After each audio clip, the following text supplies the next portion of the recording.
सावित्री ने कहा, मेरे पति को आप लिए जा रहे हैं और मुझे 100 पुत्रों का वर दिए जा रहे हैं, यह कैसे संभव है? मैं पति के बिना सुख, स्वर्ग और लक्ष्मी किसी भी। हमारी संस्कृति, हमारे सनातन धर्म की जय हो। आइए सुनते हैं वट सावित्री व्रत की कथा।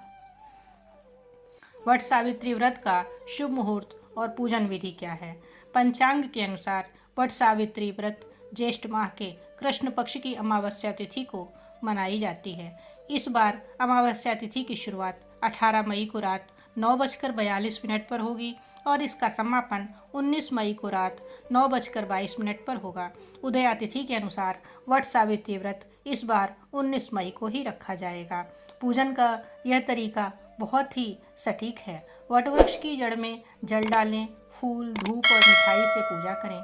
कच्चा सूत लेकर वटवृक्ष की परिक्रमा करते जाएं, सूत तने में लपेटते जाएं।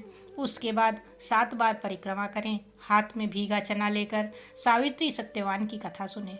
फिर भीगा चना कुछ धन वस्त्र अपनी सास को देकर या ब्राह्मण को देकर उनका आशीर्वाद लें। वटवृक्ष की कोपल खाकर उपवास को समाप्त करें।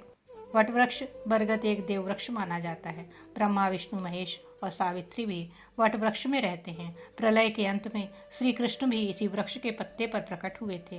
तुलसीदास ने वटवृक्ष को तीर्थराज का छत्र कहा है। सनातन धर्म में व्रत उदया तिथि के अनुसार मनाए जाते हैं, जिसके चलते वट सावित्री व्रत 19 मई को ही रखा जाएगा। पूजा का शुभ फल पाने के लिए शुभ मुहूर्त में ही पूजा करें। क्यों करते हैं बरगद के पेड़ की पूजा? धार्मिक मान्यता के अनुसार बरगद के वृक्ष में त्रिदेव यानी ब्रह्मा, विष्णु एवं महेश का वास होता है। ऐसे में इस पेड़ की पूजा करने से जीवन में सुख समृद्धि प्राप्त होती है। क्योंकि बरगद के पेड़ की आयु बहुत लंबी होती है, इसलिए इसे अक्षय वृक्ष भी कहा जाता है। ऐसे में विवाहित महिलाओं द्वारा इस वृक्ष की पूजा करने से उनके पति की आयु लंबी होती है और पारिवारिक जीवन सुख एवं समृद्धि को प्राप्त होता है। वटवृक्ष की पूजा के बाद जरूर पढ़ें या सुने यह व्रत कथा, आपको मिलेगा अखंड सौभाग्य का वरदान।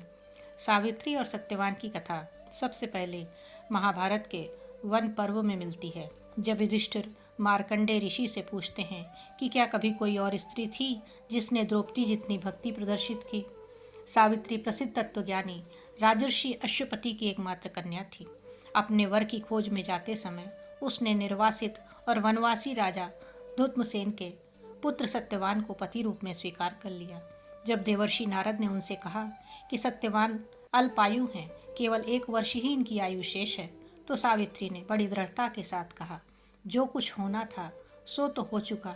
माता पिता ने भी बहुत समझाया, परंतु सती सावित्री अपने धर्म से नहीं डिगी। सावित्री का सत्यवान के साथ विवाह हो गया। सत्यवान बड़े धर्मात्मा, माता पिता के भक्त एवं सुशील थे। सावित्री राजमहल छोड़कर जंगल की कुटिया में आ गई। आते ही उसने सारे वस्त्राभूषणों का त्याग कर सास ससुर और पति जैसे वलकल के वस्त्र पहनते थे वैसे ही पहन लिए और अपना सारा समय अपने अंधे सास ससुर की सेवा में बिताने लगी। सत्यवान की मृत्यु का दिन निकट आ पहुंचा। सत्यवान अग्निहोत्र के लिए जंगल में लकड़ियां काटने जाया करते थे। आज सत्यवान के महाप्रयाण का दिन है। सावित्री चिंतित हो रही है। सत्यवान कुल्हाड़ी उठाकर जंगल की तरफ लकड़ियां काटने चले। सावित्री ने भी साथ चलने के लिए अत्यंत आग्रह किया। सत्यवान की स्वीकृति पाकर और सास ससुर से आज्ञा लेकर सावित्री भी पति के साथ वन में गईं। सत्यवान लकड़ियां काटने वृक्ष पर चढ़े, परंतु तुरंत ही उन्हें चक्कर आने लगा और वे कुल्हाड़ी फेंक कर नीचे उतर आए। पति का सर अपनी गोद में रखकर सावित्री उन्हें अपने आंचल से हवा करने लगी। थोड़ी देर में ही उसने भैंसे पर चढ़े हुए काले रंग के सुंदर अंगों वाले, हाथ में फांसी की डोरी लिए हुए, सूर्य के समान तेज वाले एक भयंकर देव पुरुष को देखा।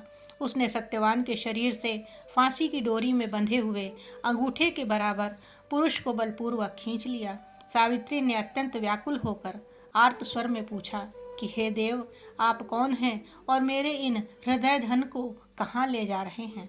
उस पुरुष ने उत्तर दिया कि हे तपस्विनी, तुम पतिव्रता हो, अतः मैं तुम्हें बताता हूँ कि मैं यम हूँ और आज तुम्हारे पति सत्यवान की आयु क्षीण हो गई है, अतः मैं उसे बांध कर ले जा रहा हूँ।